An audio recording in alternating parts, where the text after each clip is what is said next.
The following is a real recording of a real coaching session. If you're interested in getting some coaching yourself, you can find the link in the description. Thanks and enjoy the video. But anyway, let's dive into some of the topics that you kind of wanted to get covered today, because I know we had a bunch of different hands that came up from some of the Discord conversations from the last few weeks. Do you still want to kind of focus on the sort of main topic that you identified from those, which is just kind of a lot of these marginal value hands and things like that? Yeah, because Okay. that's something I think it's a pretty common spot that I struggle with. And it's you have a hand that has value, Sure. uh, but can't withstand a ton of pressure. It's not a premium hand. Hmm. And so really the question is, how long do you hold on versus when you give it away, give it up? And any guidance for sort of how to make those decisions would be helpful. Yeah, sure. I think that conceptually, I think what this is kind of speaking to is just looking at the portion of our range that is the bluff catchers or the sort of low EV hands, right? And the hands that are in general going to navigate somewhat passively, and what we do is going to largely depend on what our opponent is doing and largely depend on the interpretation of our opponent's range that we end up having. So I would say that a big part of this whole topic comes down to figuring out how specific contexts are different from each other. So when it comes to these hands, it sounds like you're mostly talking about situations where we are not the pre-flop raiser. Is that fair to say? Yes, or for whatever reason, the situation has changed that we're no longer the aggressor. Maybe we were the pre-flop raiser, but we were check raised on the flop or something like that. That Okay, has now put us sure. a little on the back foot. Yeah. I think that the core sort of skill for navigating these situations is simply just the ability to break down and analyze the actual range of hands that you're up against. And this actually dovetails quite nicely with at least one concept that I had sort of intended to bring up today, which is just this idea that we always have to be attentive to the actual range of hands that we're playing against. And I think that from some of the hands that I've seen on Discord, it does kind of strike me that maybe you're getting a little preoccupied with trying to anticipate the specific actions of your opponent and what they're going to do on certain turn cards, certain river cards with very specific portions of their range, and maybe not putting as much energy as potentially we could do into the very particular, like, what is the actual range that we're up against, because that is the defining factor in really any decision. And I think anytime you're trying to navigate passively and you have that sort of marginal portion of your range, the entire thing kind of becomes unfeasibly complicated if we don't have an accurate idea of the type of range that we're actually up against, right? Because ultimately, the range that we're up against and the distribution of hands within that range is going to entirely determine whether or not our hand is actually going to make any money, right? So what I would start with here is to always be recognizing where the threshold is of hands that your opponent can bet for value or will bet for value, right? Because a lot of people start with trying to establish right off the bat bluffing frequencies or bluffing tendencies or things like that, right? But in fact, a lot of the time you kind of have to do it in the inverse way, and you have to start with, I need to establish where my opponent's bluffs are coming from, right? I need to establish what my opponent's value threshold is in order to establish where the bluffs are coming from. And that value threshold in any given spot is going to be fairly different. But what you will find is that almost invariably, the opponents that you're most likely going to be up against in the games that you're playing are going to be really struggling to do any kind of thin value betting, because they're not going to expect you to, bluff catch really light or continue in creative sort of ways with marginal hands. They're not going to expect to be able to get thin value just simply by virtue of the fact that they kind of recognize themselves that they are not really bluffing very much. And so they know they can't give you that much of an incentive to pay off significantly. So they almost start only value betting with very, very strong hands. And there's kind of a dynamic that goes on around that as well. So I think that process of establishing where that value threshold lies is basically the most fundamental part of this, right? So there's a couple of hands here that we can use, a couple of the recent hands that you've posted on Discord that we can sort of use to flesh this out a little bit. Maybe none of them are necessarily the perfect example, but thinking about this topic, was there anything from these recent hands that you've posted, any one of those specific hands that kind of sticks out to you as a spot where you found yourself in this kind of situation? Well, I think the first one where I had the pair of nines on Yeah. when the board paired tens, Hmm. uh, and then I think that was probably the most typical of this spot. Okay. So, my opponent's range there is over pairs and then unpaired big cards, ace king, ace queen. Yeah. Right. Yeah. Hmm. And so I'm just sort of sitting there and it's, I don't know if we'd call it way ahead, way behind, if that's even a term that folks use anymore, but I certainly am very unlikely to improve. If I'm up against aces, then the die is pretty well cast, except for 5% of the time. And if my opponent has two overcards, then my opponent has some equity, but not a ton. And I mean, Yeah. the situation's pretty static. Nobody's on a straight flush draw. Yeah. Yeah. I see exactly what you mean. And I think there's a couple of aspects to this hand in particular, which are, yeah, I think this is a good example of this kind of thing, because there's a couple of points at which our estimation of villain's range needs to be shifting quite significantly just based on actions that they've taken. And it strikes me that I don't think that we made that shift in this hand as much as we should have done, because the key point in this hand is the flop. So what I've actually done with this hand and a few of these others is I plugged them in. Octopi Poker has a replayer thing that can just visually show you your own hands, or you can plug your own hands into it. So I'll just show you what I plugged in here so we can just visualize how this hand played out.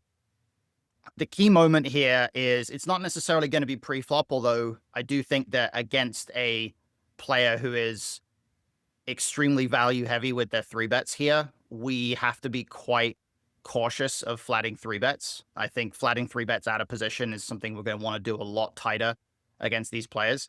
So these kind of middle pocket pairs do actually become kind of marginal simply because the range is just so strong that we're just crushed at a really high rate. But I think it's probably okay to call nines here. Flop comes 10-10 deuce. And then the key moment here that completely transforms this hand and requires us to take a different approach here is the fact that we check and then villain checks back. So tell me how you're interpreting this check back on the flop from cutoff here. Well, it certainly reduces the likelihood that he's on a bigger overpair.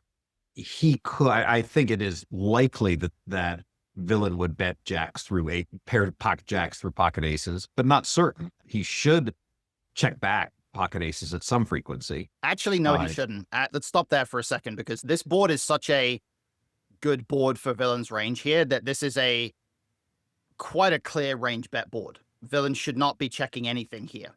And there's not really any need for him to ever check back aces, because it's such a good board for him that he gets to play his entire range aggressively here. I think he should just bet 4 or 5 big blinds with his whole range.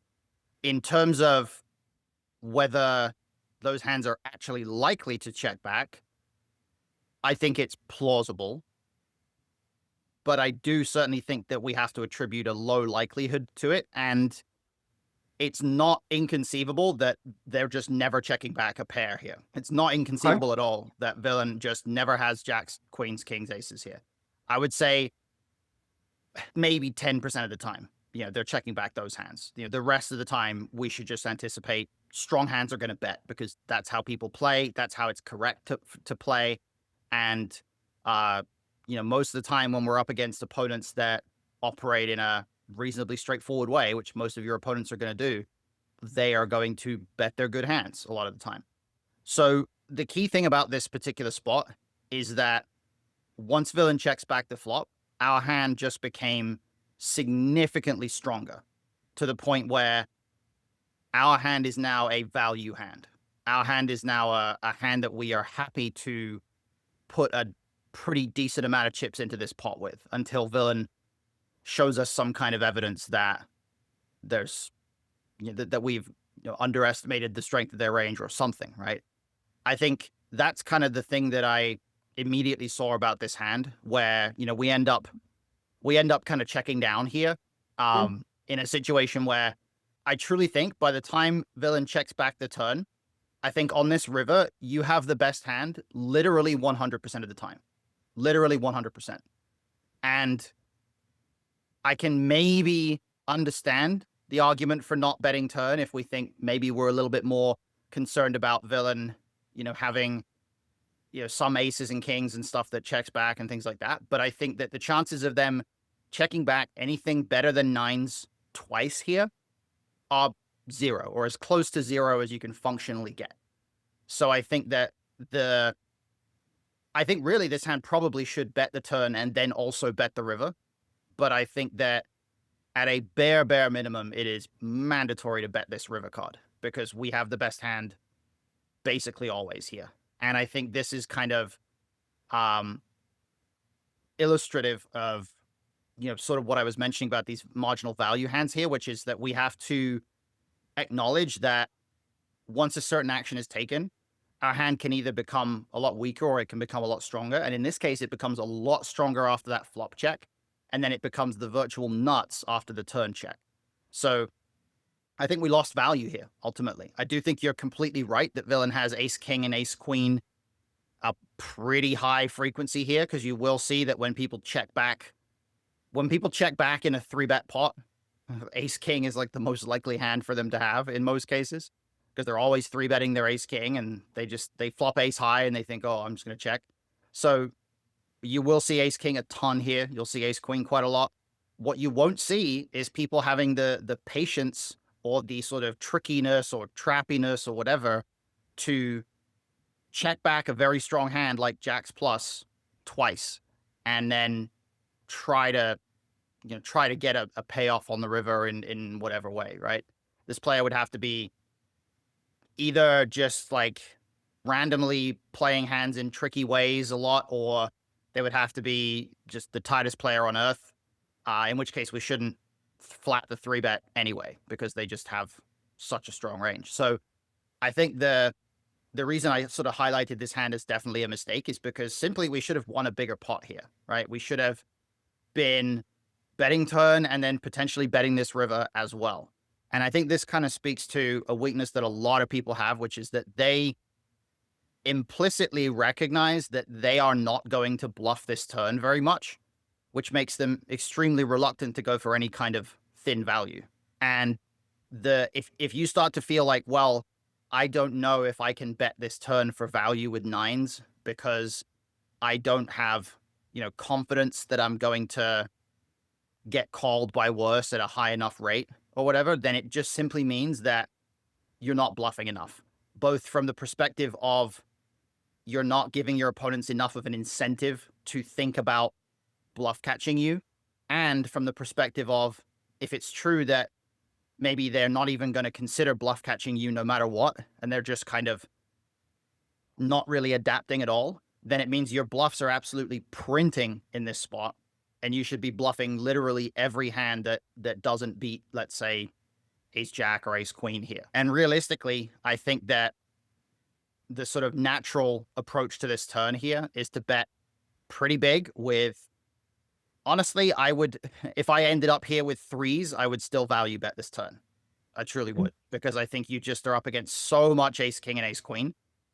And on top of that, I would bluff probably literally every single unpaired hand, because you're just up against such a weak range. And that analysis or pinpointing of the range here and just recognizing, okay, I'm now up against a range that includes very, very few strong hands, immediately that means you can now value bet a lot thinner and you can bluff at a much, much higher rate. And I think that the frequency that we end up just sort of checking down here after we face this check back should generally be really low. I think the only hand I would ever really play this way is like if I had ace queen or maybe ace jack or something, because we kind of have that little bit of showdown value and we're not necessarily, maybe they do occasionally just give up with like a different ace high or a king queen or something, and maybe we don't actually need to bluff those hands. But I would bluff every hand that I get here with that's worse than, say, ace jack, and I would be doing it for big sizes too. I think when we bet the turn here, I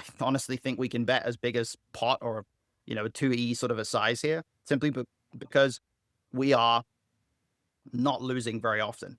And I think the final sort of part here, final ingredient, is to recognize that playing very well, playing high level poker involves value betting and running into better hands at a reasonable rate. And the thing that I don't see from players who play lower stakes very often is simply being able to be okay with the idea that sometimes we just value bet and we run into the small portion of our opponent's range that happens to be better, right? And in this case, if we value bet nines for 2 streets and we happen to run into that small portion of their range that did check back the flop with an overpair, I just don't think we have to care about that, because as long as we're getting those payoffs from ace king, we're getting payoffs from other hands, we're getting compensated for that, right? So I think that's So kind of the analysis I'd make here. if we bet big, though, Yeah. aren't we going to? We're not making ace king indifferent. We're giving ace king a pretty clear fold. Is that what we want? We are making ace king indifferent. We absolutely are, because we're bluffing a lot. That's the thing. Ace king beats every single one of our bluffs, right? So in fact, the only way to make ace king indifferent is to bet relatively big.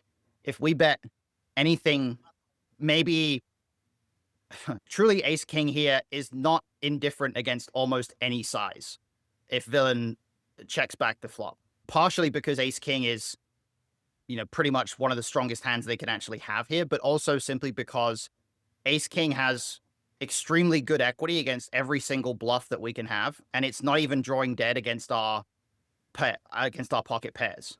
It is drawing dead against the 10, but we don't have a 10 very often. And so even if we bet 23 bigs here, if we bet like a geometric size, basically, villain really should not fold ace king. They might. In fact, a lot of players will fold ace king. But if that happens, that just means that our bluffs are absolutely printing because they're folding almost the entire range. And in fact, they're giving up a hand that is a pretty good bluff catcher there. So I think it's almost the inverse of what you might expect here, in that if we bet small, there's nothing in villain's range that's actually indifferent, because every single hand they could possibly have here has an easy call against like a 6 big blind bet or something here, right? So in fact, to make them indifferent, we have to go big. And this is quite a consistent thing in situations where the flop goes check, check, right?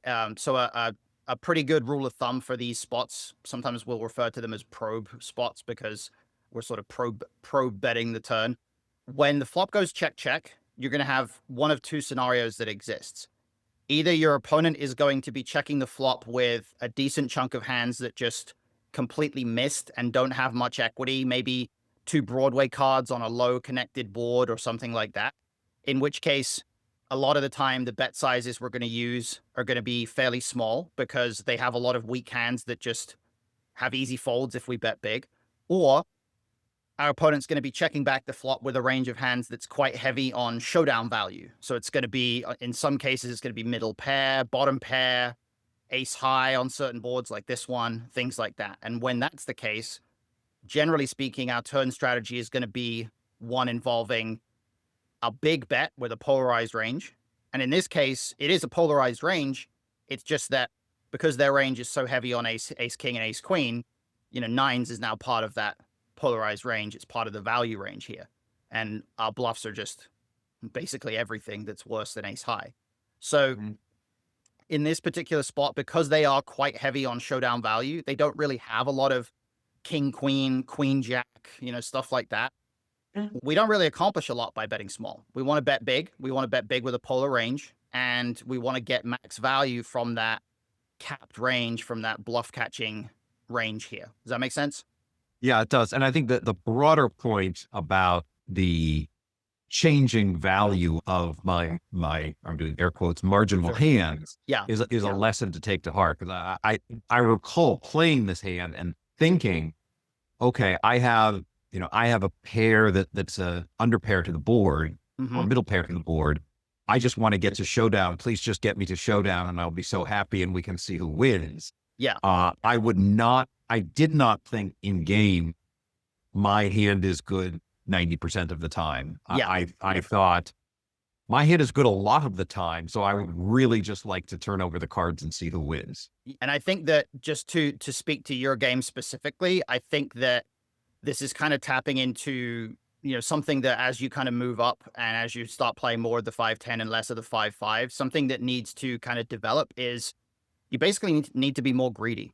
You need to recognize that the opportunity to kind of get to showdown and win a medium-sized pot is fine, but why be satisfied with a medium-sized pot when we could win a big pot? We need to be comfortable with the idea that our goal is to win the biggest pot possible at the highest frequency possible, and not settle for, oh, this pot's already big enough. Like, I don't want to take additional risk here in order to maybe win a bigger one.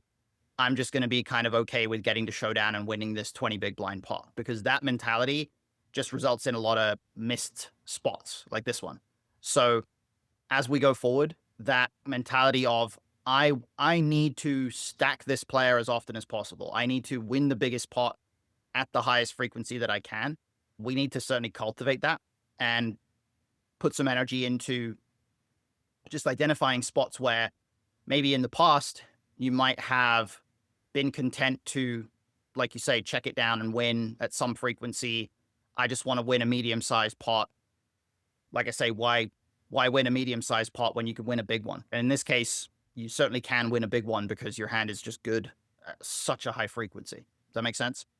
Yeah, it does. That's a change in mindset that I need to adopt, because I'm just thinking in evaluating my hand. I Yes, a pocket pair less than top pair is a medium strength hand. And Right. what I hear you saying is you need to evaluate it more against your opponent's range. And in fact, in this case, it's a pretty strong hand. Yeah. Yeah. And I think that the range-based thinking goes for a lot of other spots too, because there were other situations. I wasn't able to replicate it in the replayer here because there was a weird issue with the blinds being the same, like because it was a 5-5 hand. But the 3-bet pot where you had the ace king on ace 6-5, that was a spot Mhm. where I think the the lack of focus on the range turned you around in a lot of cases, because you were really going down the rabbit hole of trying to anticipate specific actions that villain would take on specific turn cards with portions of their range.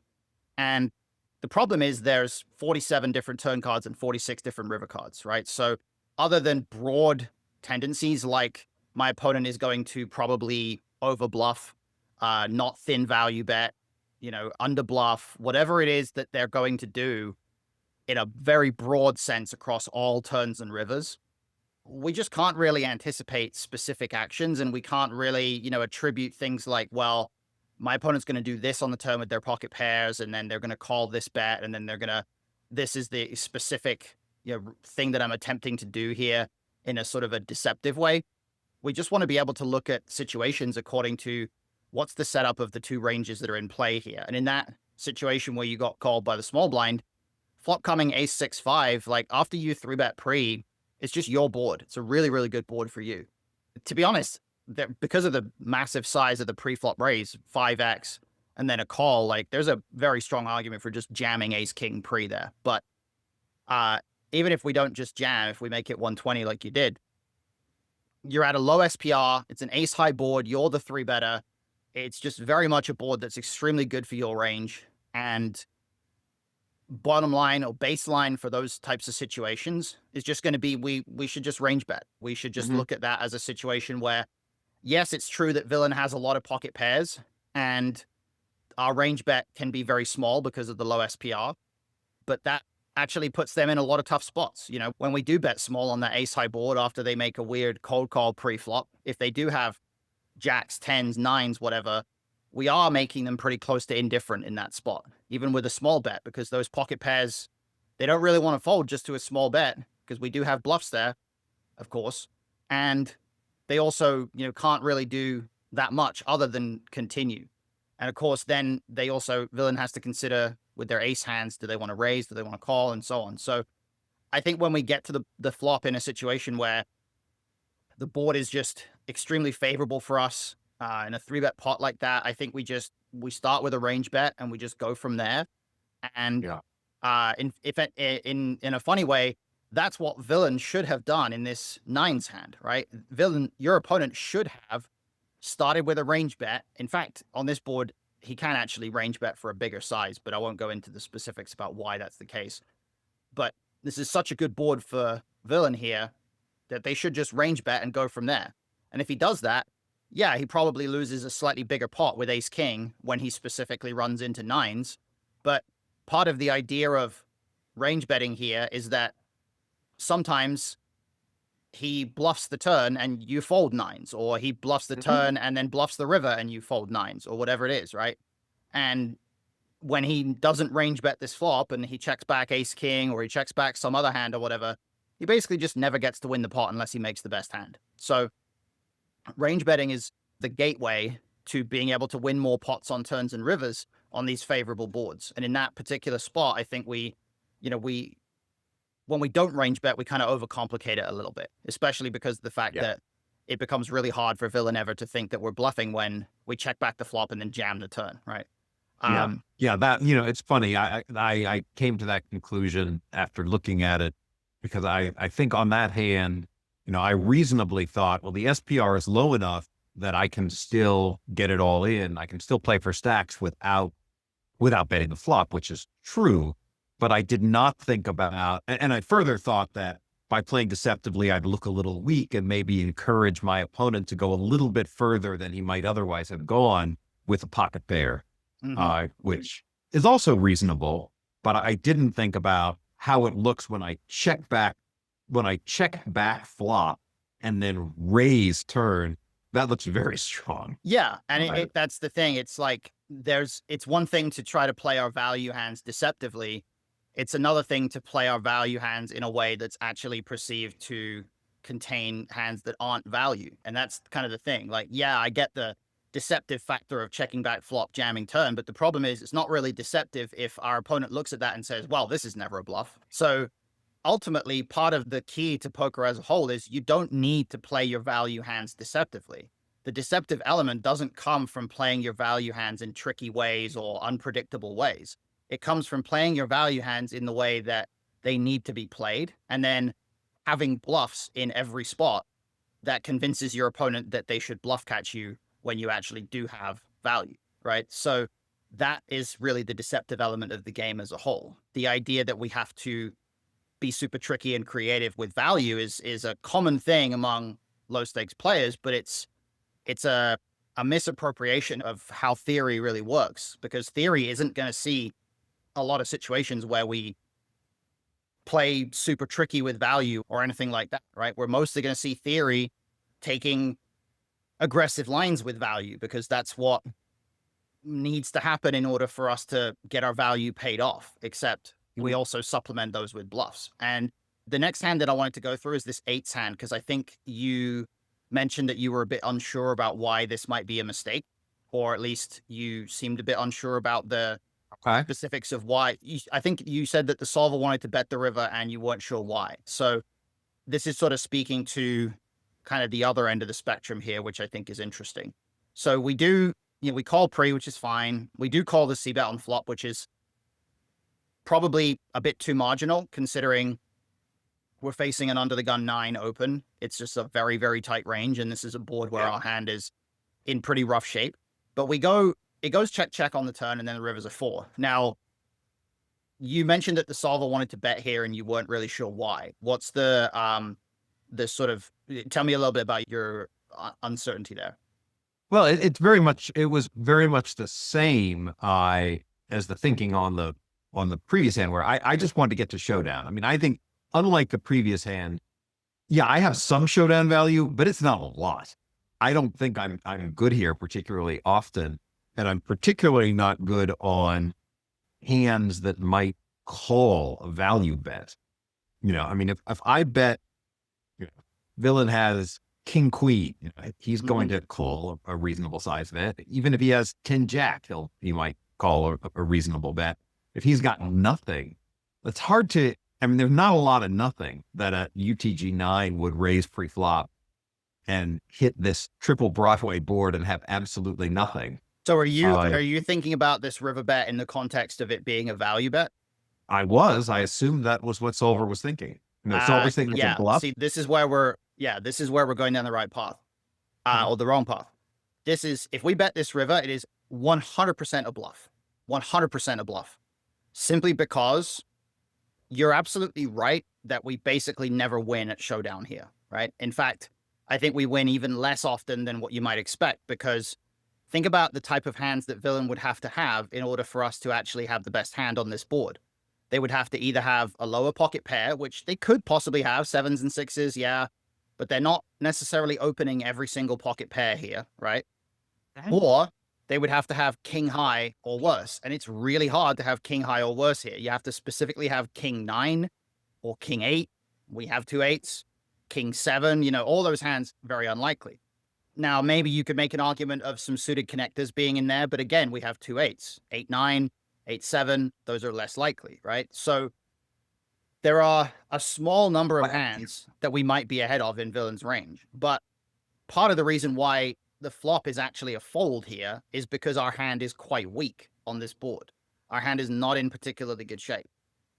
And when it goes check, check on the turn, villain is now going to have a range that is a little bit weaker, probably not going to have a ton of super strong stuff in there. But because of the nature of this board, there are some full houses that might check the turn just because they're blocking all of our calling hands, like ace queen, ace 10 could check the turn perhaps.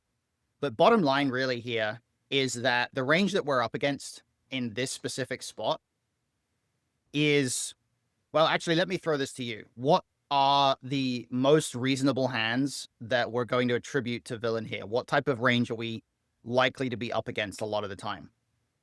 well, I think it is a combination of just board lock hands, like you said. If he has ace queen, he might have checked it to this point. Mhm. If he has, and then he could have just some garbage that missed, 5 6 suited, and then he could have some marginal. He could have king queen, jack 10, those types of hands. Yeah. Uh, So but I don't. I think what's interesting about this spot is you're absolutely right that those king, queen, jack 10 type hands are in range. In fact, I think what we're kind of missing here is that those hands are the bulk of villain's range. I think that the suited connector stuff, like the low pair stuff, that's a small part of the range. The board lock trappy stuff is a very small part of the range simply because there's only a few available combos of those hands left in the deck. And the bulk of this range that bets this flop for 1/3 and then checks back turn is pocket kings, king queen suited, king queen off, queen jack suited, pocket jacks, jack 10 suited, king 10 suited, Broadway type hands that have something worse than an ace, but still some showdown value. And then on the margins of that, you could also imagine villain potentially checking back some of their weakest ace hands occasionally, like ace 5 suited can check back sometimes because an ace does lose a decent amount here. They do lose to a better ace sometimes. They do lose to a king jack, stuff like that. So ultimately, we are up against a range, once again, that includes predominantly a lot of showdown value hands, right? Once they check the turn, they have a lot of showdown value hands, not a lot of super weak stuff, not a lot of super strong stuff. And the bulk of the showdown value hands that they have on this turn are beating pocket eights, right? They are ahead of our hand. We're not in particularly good shape against those hands. And the other element of this river here that's very important is we still have plenty of hands on this run out with this action that would essentially be need to value bet this river. We have plenty of value hands here, right? What types of value hands do we have here? What types of hands do we have that are clearly strong enough to value bet this river? Well, I think we have a lot of weak aces We have some, that we yeah. have. We have some. Uh, What else? I, we checked the turn, so I don't think we have straights, or we don't have a lot of straights. Well, we wouldn't necessarily donk bet the turn with a straight, would we? It's not a turn card that we get to donk bet. Yes, that's right. Yes, we So- would. I sorry, I forgot the action. Yeah, if I had King Jack there, I would check King Jack. Exactly. Yeah, we would check the turn. We would never donk bet this turn with anything. So we still have King Jack in range.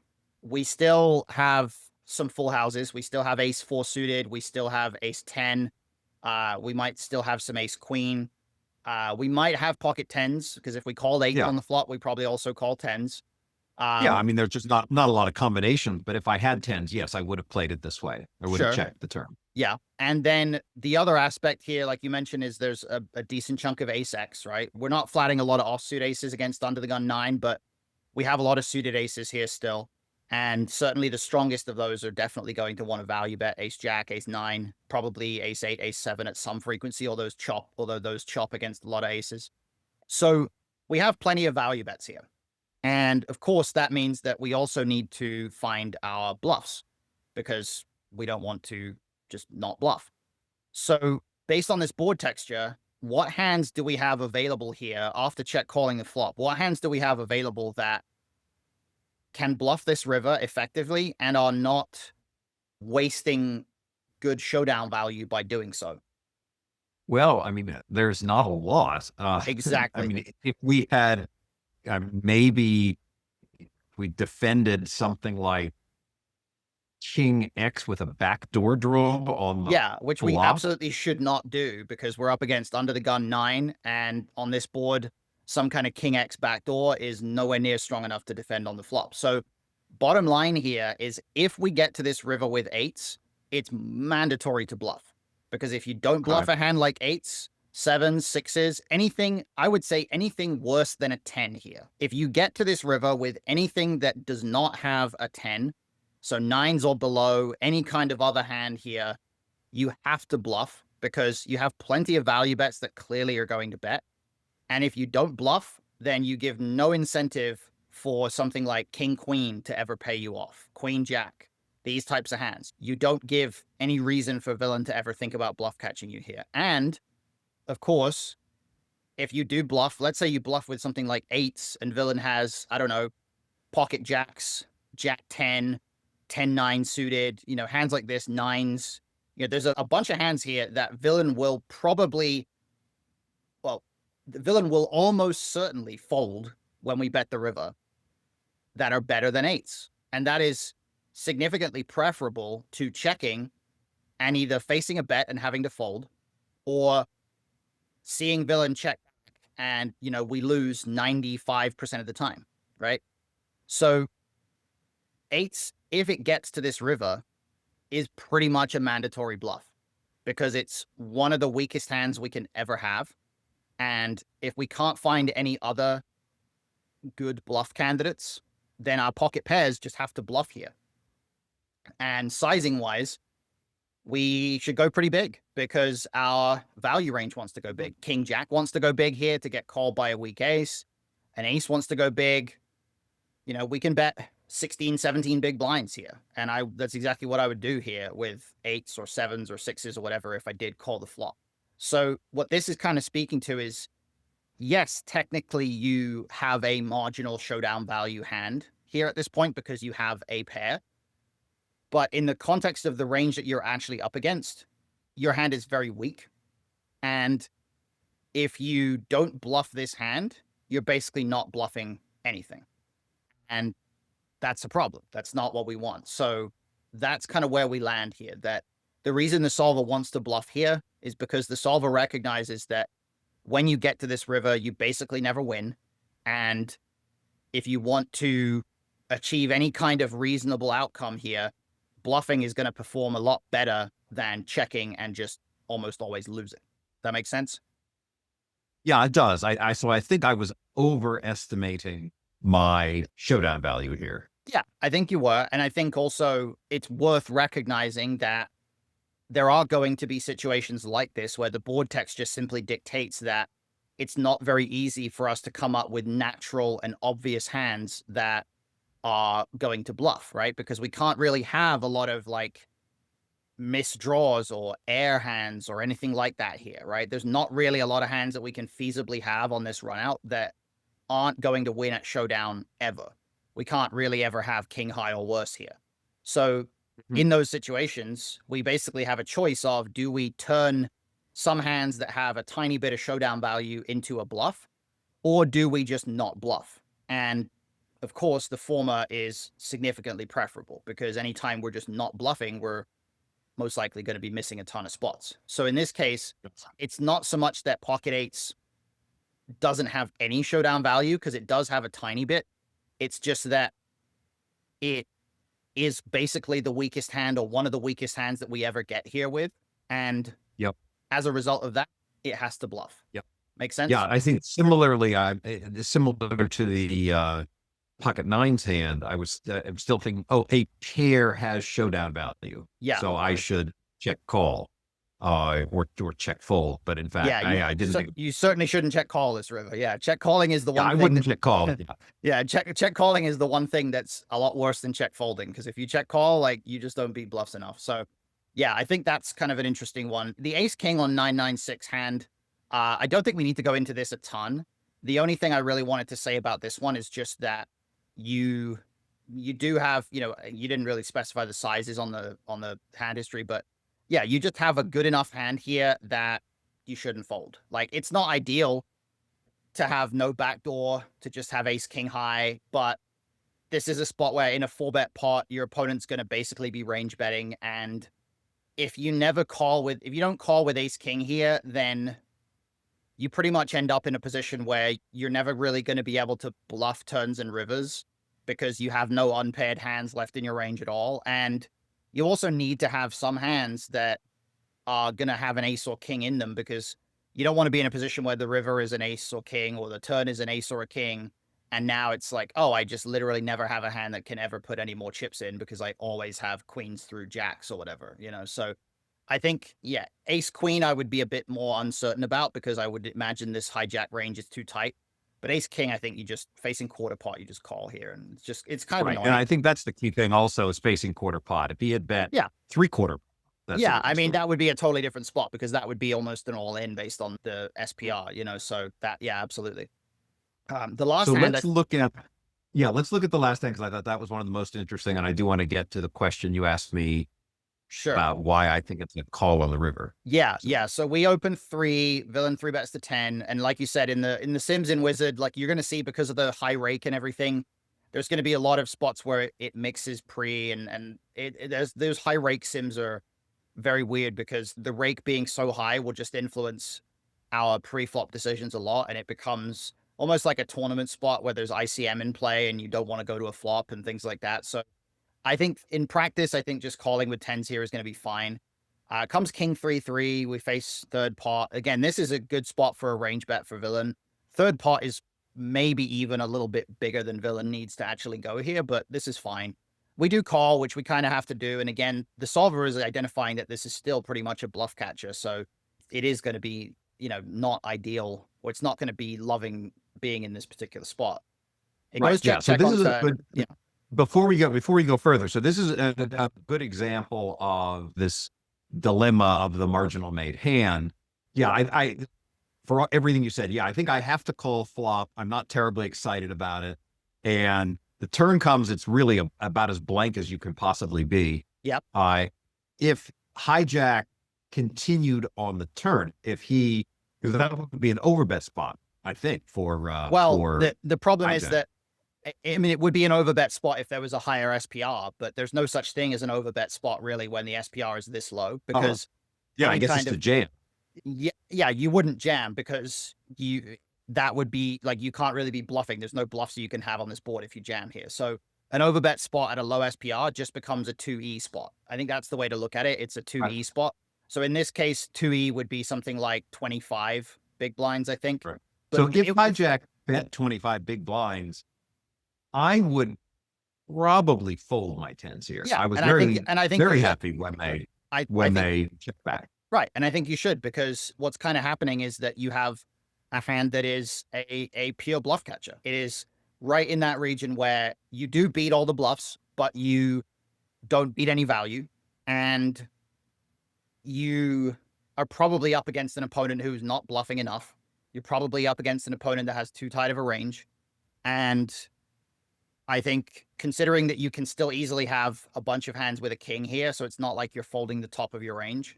I think folding the turn would be entirely reasonable here. So turn goes check, check, which is nice. And now we get to the river. And as you say, we still have a marginal made hand, right? Now, I like checking the river for a specific reason, which is that we simply, if we were to think about betting, value betting, block betting, whatever it is, problem is there just isn't anything to get value from. Even though we have the best hand a decent chunk of the time after the turn check, the lack of, pocket nines, pocket eights, pocket sevens in villain's range when they 3-bet here is just going to end up meaning that if we try to bet, we're kind of relying on them making some big calls with ace high. And we're also still up against a range that can contain better hands. Of course, we can be up against jacks, queens. They can check a king on the turn sometimes, things like that. So I don't think we really have a lot of reason to bet this river. So I like the check. And then when we face a bet here, this is a great example of just a basic bluff catch spot, basically, right? It's a spot where our hand beats all bluffs, right? We beat a bluff in this spot and we lose to all value. So it becomes a question of evaluating the ratio between the two. Now we are getting a decent price because villain only bet about 2/3 pot, but we still have to consider things in the same way. So the starting point is always what's the value threshold? What are the weakest hands villain can bet for value here? Oh, I think we lose to all of villain's value hands. I think we do. Villain. We do, but let's be specific about what those hands are. That's the key here, right? We already know. I guess I'd say queens, maybe jacks. Yeah, I agree. I think it's plausible villain can value bet queens or jacks here. I think it's clear that any king that gets here, any king jack suited, king queen suited, king 10 suited, anything like that, even ace king that happened to check the turn, it's a trivially obvious value bet because of how good those hands are. So clearly they're betting any king, and they also probably can bet queens or jacks.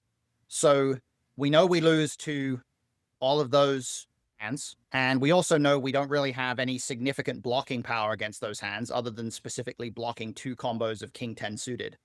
Now we have to evaluate the bluffs.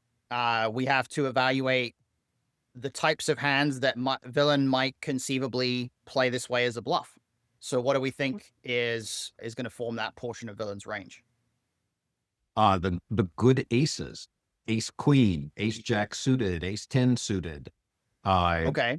I think that's exactly why I think those are all good bluffs for villain. Sensible. Okay. I think they're okay bluffs. I don't think they're ideal bluffs because of the fact that they should have a reasonable amount of showdown value at this point. Villain gets to check and win with ace queen at some point, at some frequency here. Now, villain's flop bet might have been a bit too big to get you to continue with stuff like ace high backdoors. So in that sense, I think it's possible that ace queen and ace jack and stuff like that, those ace high hands may not have enough showdown value anymore. But I don't think they are ideal bluffs because villain kind of wants you to have ace high here. But you're right that they might bluff, right?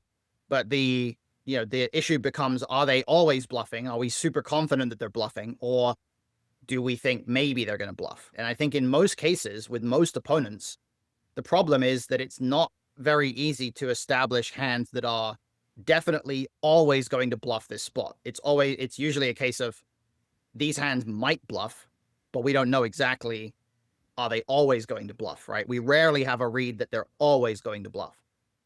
So I think you're right that those hands could bluff. What else are we seeing here? What else is potentially in the bluffing range? I mean, that's really all I think. That's all that I saw. Might a lower pair bluff? It's hard for me to imagine. I Well, don't think so. those lower pairs are extremely unlikely to three bet to begin with, right? Like Yeah, they, yeah. I they mean, it probably would won't. really be nines or eights a Yeah, tiny portion of the time. yeah, and it just those hands have no incentive to bluff here, right? So Yeah, the likelihood of those is very slim, and at that point we have to start considering other hands that might take this line of bet flop check turn bluff river. Now, if villain does get here with queen high or worse on the river, I would absolutely expect those hands to bluff. In fact, I would be more confident that those hands will bluff than the ace high hands, because at least the ace high hands might occasionally have some showdown value. Whereas something like queen jack suited, if villain gets here with that hand, they know they don't win. They know they never win. So those hands could be in there. But again, we have to deal with the issue of, do we have high confidence that they're three betting those hands in the first place? right. And I don't And the think answer is no. I mean, yeah, I would against, really think of villain's range here against my pool. Yeah, I mean, suited might be a good three bet in theory, but I'm just not seeing it very much. yeah. And I think you're right that there's going to be nowhere near enough three bets in their range to begin with. So what that amounts to is our hand is a bluff catcher. We've established that our hand is beating bluffs, but losing to value.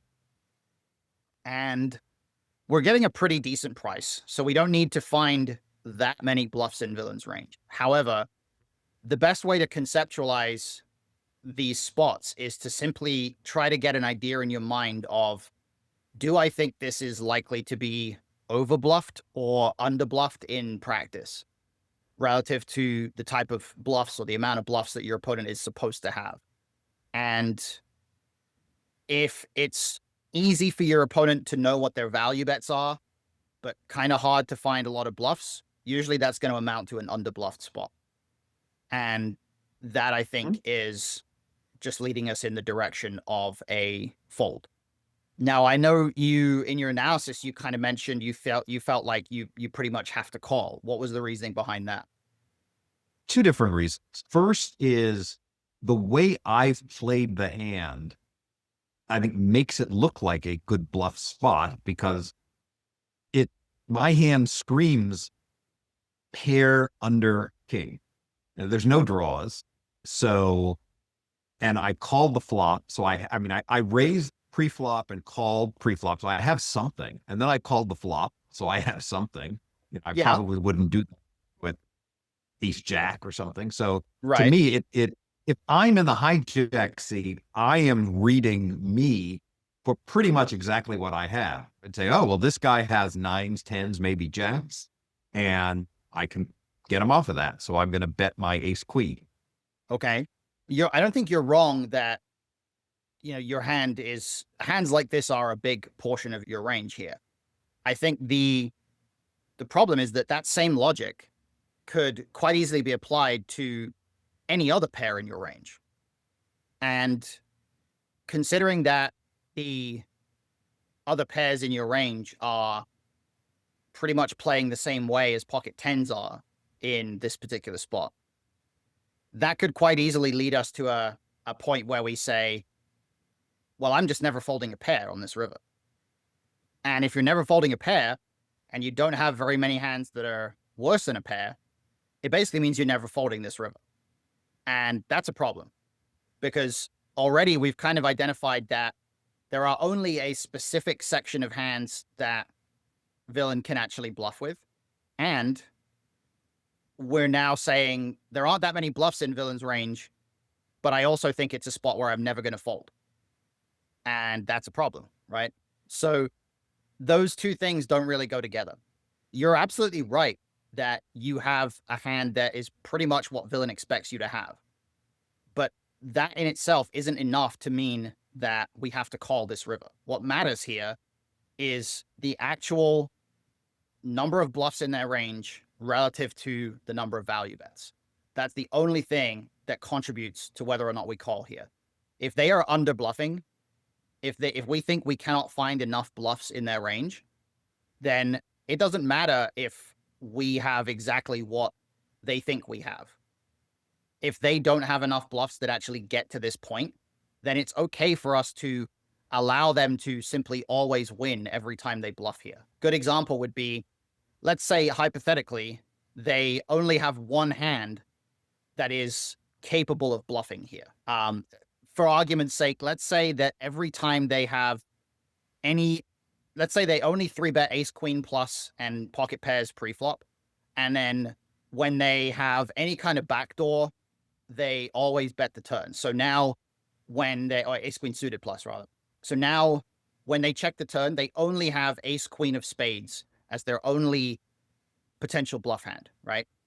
If they always bluff this river with ace queen of spades, but they also have all their pocket queens, all their pocket jacks, a little bit of king X as well, then we just let them win with ace queen of spades, because we don't have to try to stop them from ever being able to successfully bluff us.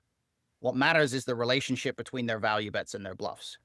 And I think you're right that they pretty much recognize more or less what you have here, with the exception that I do think we should check a king on the river at a pretty decent rate. But the fact that you are somewhat transparent in terms of what your range looks like here doesn't mean that you're under some kind of obligation to just always call with all those hands, because now you're saying, I'm never folding this spot. And I think this is the thing that people miss, right? I think it's actually not that tricky for your opponent to put themselves in your spot and imagine what you would be thinking with pocket tens, and they may not expect you to ever fold pocket tens here, right? Which is precisely how people end up under bluffing, right? He's putting himself in your shoes with pocket tens, and he's thinking, well, I don't expect this guy to fold tens here. So when I have ace queen, I'm just never going to bluff. It's entirely possible that he's thinking that. We don't know for sure, but one way or another, the average of all possibilities here is much more likely to end up with villain under bluffing compared to over bluffing. And if they are under bluffing, it's completely okay for you to never call with a bluff catcher here and just only call this river when you have a king. That is the best strategy here if your opponent is going to be under bluffing. And you don't have to care about going any further than that. And in particular, when you're playing these 3-bet pots against players that are under 3-betting pre-flop, they're very value heavy when they 3-bet pre-flop. Most of the time, that is going to lead you down post-flop lines where your opponent is going to be under bluffing rivers. So anytime your opponent has a pretty tight pre-flop range, you should probably assume that they're going to be under bluffing the river. And therefore, you should probably have your default approach be that you're not going to call with bluff catchers. So in this spot, I can understand calling, and I certainly think there are plenty of opponents that could be playing in a way where calling is fine. But I think the important distinction here is to recognize that this does not fall in the category of we have to call. It falls in the category of our hand is a bluff catcher, and whether or not we call depends entirely on how many bluffs we think our opponent has. You see what I mean? Yeah, I guess part of the reason when I said we have to call, I was thinking based on the turn action where villain check back, it then just it would sharply reduces the number of kings that villain has. And then villain can read my passive post-flop action as weak, increasing his bluff frequency. I guess that's still the same thing as what you're saying. We're still evaluating. Yeah, this is the whole thing. I'm taking into account the turn already, right? Even if the turn reduces villain's frequency of having a king, which it absolutely does. The problem is that you're still arriving at the river in a spot where their value range is only hands that beat you. And even if there are no kings in your opponent's range, if your opponent has pocket queens, pocket jacks, or a bluff, that's the same thing as them having a king. It doesn't matter what the specifics are of the value range that they have. It just matters that we identify that tens beats all bluffs, but does not beat value. And by definition, that makes it a situation where it is a bluff catcher as opposed to a mandatory call. Now, if we had a king here, that would be a mandatory call, simply because a king might actually be beating some of villain's value bets. We might have a king and they might have pocket queens, and now because we beat some value, we can't fold. That's the definition of a we can't fold spot. It's a spot where we beat some value hands. But a spot where we don't beat any value and we only beat bluffs, by definition, is not a we can't fold spot. This is a I have a bluff catcher and I have to evaluate villain's actual bluffing frequency spot. And like I say, I can completely understand arriving at the assumption here that maybe against a player who isn't actually going to value bet queens or jacks, maybe it is completely reasonable to call here. Maybe it's completely reasonable to fold here. But the key is that it's not a I have to call because otherwise I look weak or something kind of a spot. The idea of looking weak it's not a thing. It's not a strategic consideration, because the only reason, like we're not, it's not possible to play in a way where we never take an action that is perceived to be somewhat weaker than an alternative action. Definitely, if we had raised the flop, that would look less weak than calling, but that doesn't mean we just raise everything on the flop, right? It's fine to take a line here where we check call, check turn, check river, etc. It's just that the only thing that matters is, are we actually facing an opponent who's going to overbluff or underbluff? And if they're overbluffing, yeah, it's a big problem to let them get away with that. But most of your opponents are not. They're underbluffing pretty dramatically in most cases. And so allowing them to get away with occasionally bluffing here on the rare occasion that they do find a bluff, we don't care about that. We just care about making sure that we actually evaluate all the factors. And in this particular spot, we have a bluff catcher. So immediately we identify that. We identify we only beat bluffs.